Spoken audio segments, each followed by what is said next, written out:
징검다리 한가운데 앉아서 하고 있다. Bonjour à toutes et à tous. Dans le cadre des entretiens que nous menons pour Corps de texte Voyage Immobile, aujourd'hui, nous allons vous présenter un échange avec Seo Mi-hye, qui est auteur de romans policiers et nouvelliste, une vraie star du genre en Corée. Plusieurs de ses livres ont été adaptés au cinéma et à la télévision, et donc elle est vraiment dans un ancrage avec la réalité à travers le polar. C'est une personnalité très, très agréable à rencontrer. L'entretien a été mené par Pierre Biziou, directeur éditorial de Matin Calme et traducteur du coréen vers le français. Il a fait le pari de valoriser et de rendre accessible le polar coréen au public francophone.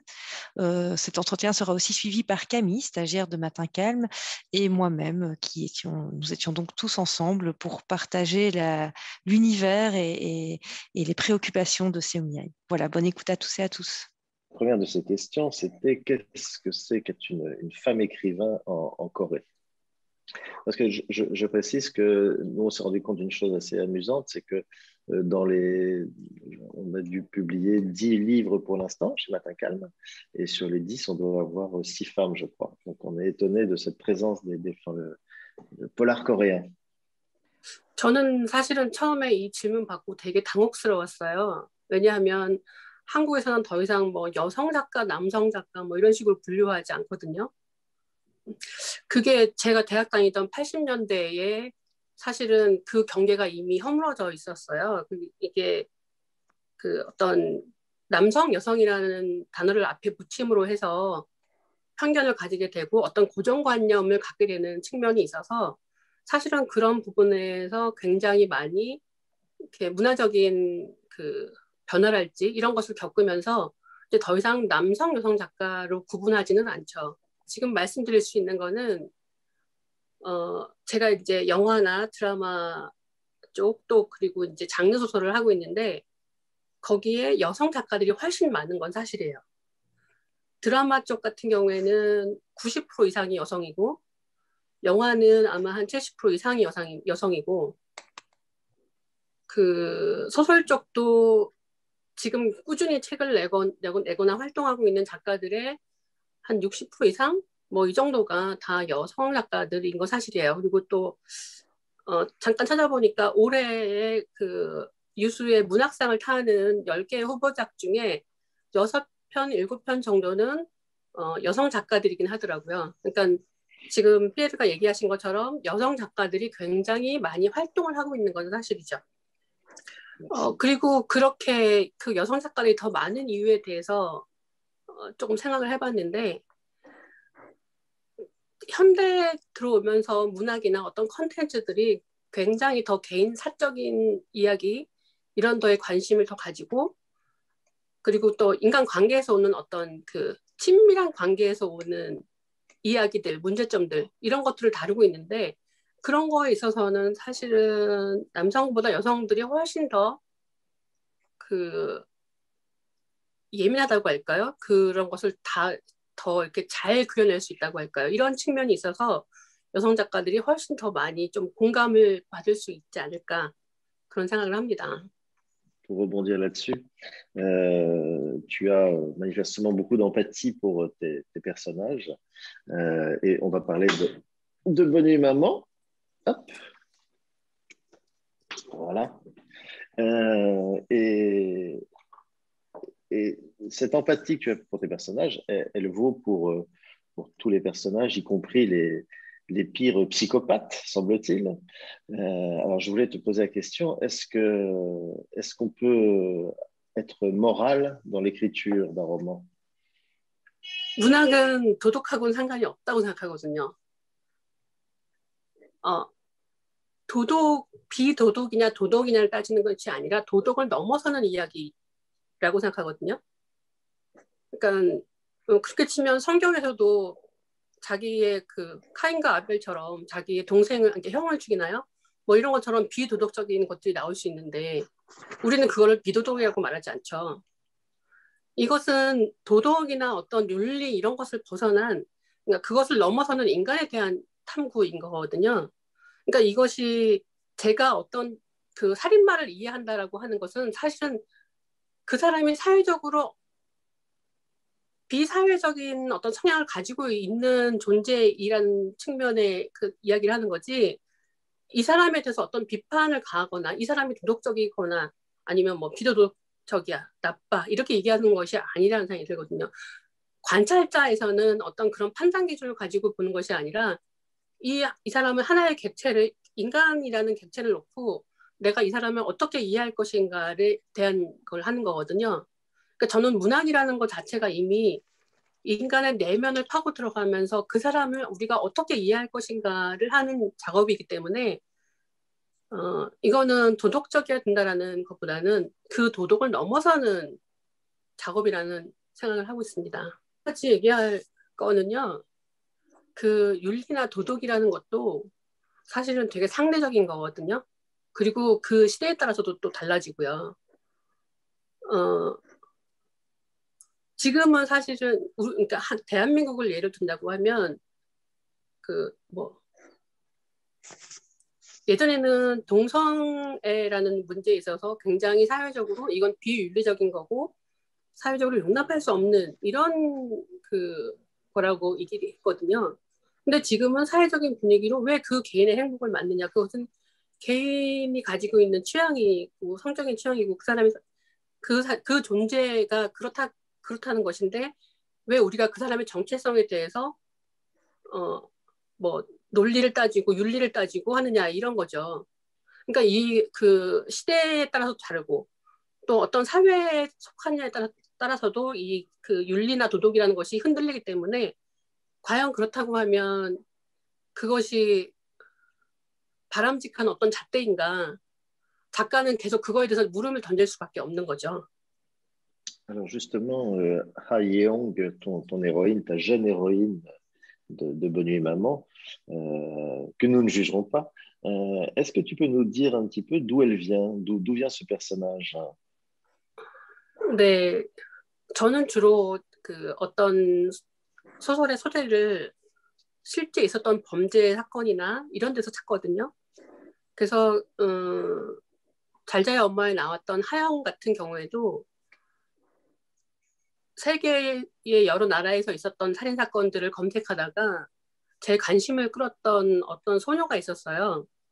영국의 메리벨이라는 그 소녀인데, 이 소녀가 재판받는 모습에서 엄마하고 딸이 같이 이제 입장하는 장면이 있었는데, 그 사진을 보고 제가 좀 충격을 받아서, 왜냐하면 이 엄마가 자기 딸이 살인죄로 그 재판을 받으러 왔는데 되게 마치 파티에 가는 사람처럼 되게 화려하게 입고 나와서 언론의 주목을 끌기 위해서 막 작정한 듯이 이렇게 막 그 주목을 받으려고 애를 쓰는 그런 모습이더라고요. 그래서 아니 도대체 저 모녀는 무슨 사연이 있길래 저런 어린 나이에 살인을 저지르고, 또 엄마는 그 딸의 그 재판을 받으러 왔으면서 저렇게 화려한 옷을 입고 와서 막 무슨 파티에 온 것처럼 즐거워하고 있을까라는 궁금증이 생겼어요. 그래서 그때부터 그 사건을 좀 더 자세히 취재를 하기 시작했죠.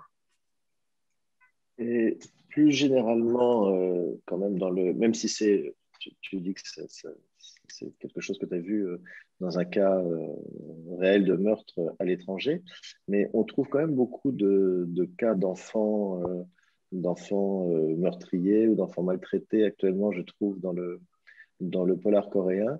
Est-ce qu'il y a comme ça des thèmes spécifiques, penses-tu, des thèmes spécifiques dans le polar coréen? 물론 있죠. 그 한국의 추리소설의 특징은 사실은 대부분의 추리소설이 마찬가지일 건데, 그 각각의 나라의 사회하고 뗄 수가 없는 관계거든요. 왜냐하면 그 사회에서 벌어지는 범죄 자체가 이미 그 추리소설의 소재가 되는 경우가 되게 많거든요. 그래서 우리나라 같은 경우에도 실제적으로 벌어지고 있는, 최근에도 또 벌어졌던 아동학대나 이런 것들이 사실은 그동안은 잘 표면에 드러나지 않았는데, 이제는 제도적으로 그 아동학대의 증거가 보이는 의사가 만약에 그런 걸 발견했다 하면 지금은 이제 그 신고를 해야 되는 의무가 생겼고, 이렇게 법적으로도 더 이렇게 강화되다 보니까 그런 것들이 더 많이 드러나게 돼 있는 상황이 생긴 거죠. 사실은 한국 사회에서는 아동학대 문제만이 아니고 뭐 여성의 데이트 폭력이랄지 뭐 이렇게 그 사회에서 되게 예민하게 벌어지고 있는 일들, 그리고 일반 그 독자들이 되게 관심을 많이 가지고 있는 이런 것들이 자연스럽게 그 작가들에게도 그 소재가 되기 때문에 그런 한국 사회에서 많이 벌어지고 있는 작품, 그러니까 사건 자체들이 소설 속에서 많이 다뤄지게 되는 거죠. 그리고 또 하나의 특징이라고 한다고 하면 그런 현실적인 사건을 다루기 때문에 사회적인 어떤 분노 이런 것들 되게 많이 담고 있어요. 그러니까 그 아동을 학대해서 뭐 죽였거나 이런데도 겨우 형량으로 치면 외국에서 비해서 현저하게 낮은 뭐 5년밖에 안 산다든지 이렇게 한 아이의 목숨을 빼앗아 갔는데도 불구하고 형법으로 치면 너무나 허술한 측면이 많은 거죠. 이러면 되게 사회적으로 굉장히 그 감정적으로 분노를 많이 일으키죠. 일반인들에게. 근데 그런 제도적인 어떤 불합리나 부조리 이런 거에 대해서도 같이 공감을 하기 때문에 그런 것들이 작품 속에서 많이 투영이 되고, 그래서 굉장히 논리적인 측면보다는 감정적이거나 그런 분노 같은 것을 훨씬 더 많이 다루고 있고요. 또 그리고 지금 말씀드린 것처럼 제도나 이런 데서 오는 부조리나 불합리함 이런 것을 그 요즘 사실 되게 예민해 있잖아요. 한국 같은 경우에는. 그러니까 그런 굉장히 많이 개선해 나가려고 하는 부분들이 있다고 할까? 그래서 굉장히 한국의 소설은 현실적인 우리 현재 살고 있는 사람들을 우리 사회를 굉장히 많이 담고 있어요. 그게 가장 큰 특징이라고 생각합니다. Oui, on a eu l'impression aussi qu'il y avait beaucoup de polars coréens qui parlaient d'injustice sociale et du fait que les plus puissants arrivent à échapper au châtiment. 한 가지 더 말씀을 드리자면요. 추리소설뿐만이 아니라 한국의 문학은 굉장히 모두가 다 사회적으로 공감할 수 있는 이야기를 많이 담고 있거든요. 예를 들면 82년생 김지영 같은 경우에도 지금 현재 우리 대한민국을 살고 있는 그 시대를 살아왔던 여성들이 겪었을 법한 문화적인 어떤 그 사회적인 여성들이 겪었던 억압이나 뭐 이런 차별 이런 것들을 고스란히 담고 있거든요. 그러니까 독자들한테 굉장히 공감될 수밖에 없는 내용들이 담겨 있는 거죠.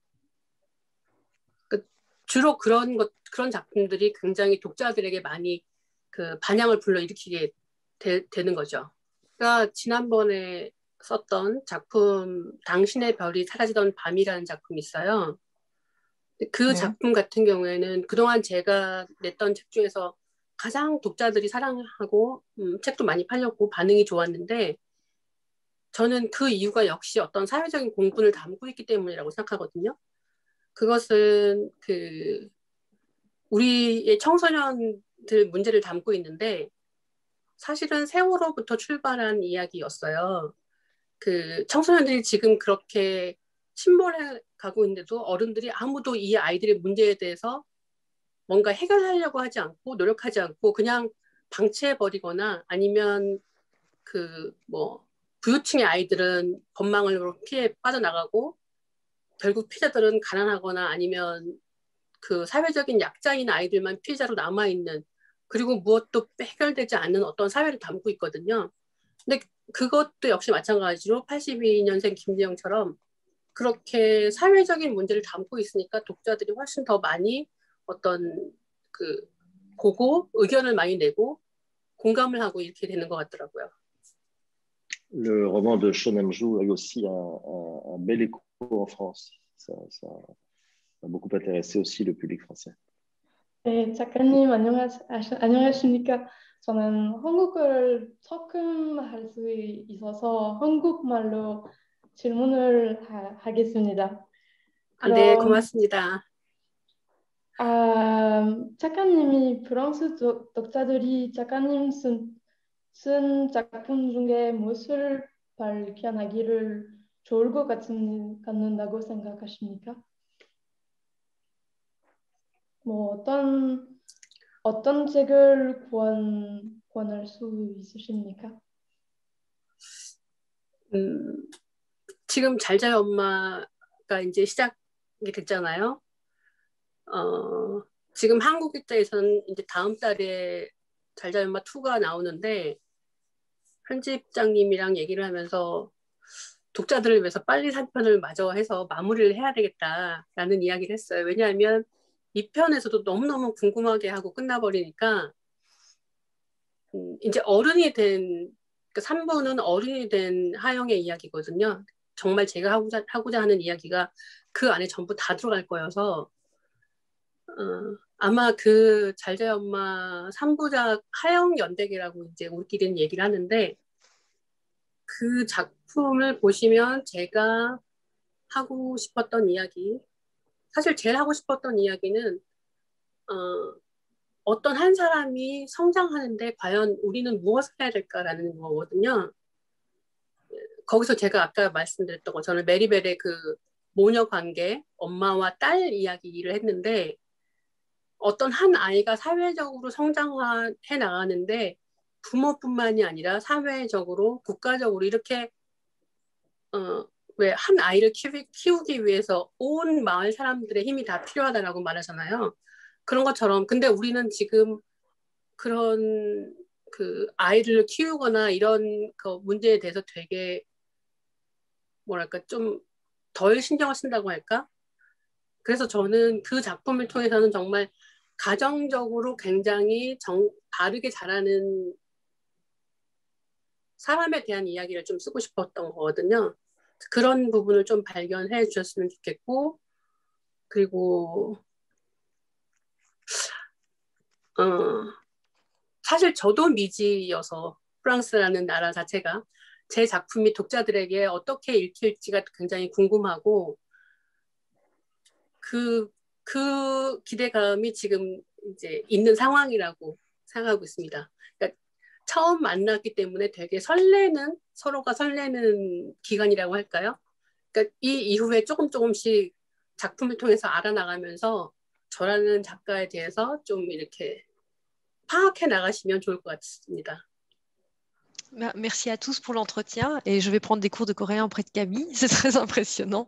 Je voulais juste quand même poser peut-être une dernière question qu'on aime bien poser à tous les auteurs, si évidemment elle veut bien, qui est-ce qu'elle aurait d'autres conseils de lecture ou d'autres auteurs à nous faire découvrir, puisque l'idée ici c'est de mettre en avant la curiosité et ce qui pourrait nous ouvrir à d'autres univers de la littérature coréenne, quelle qu'elle soit.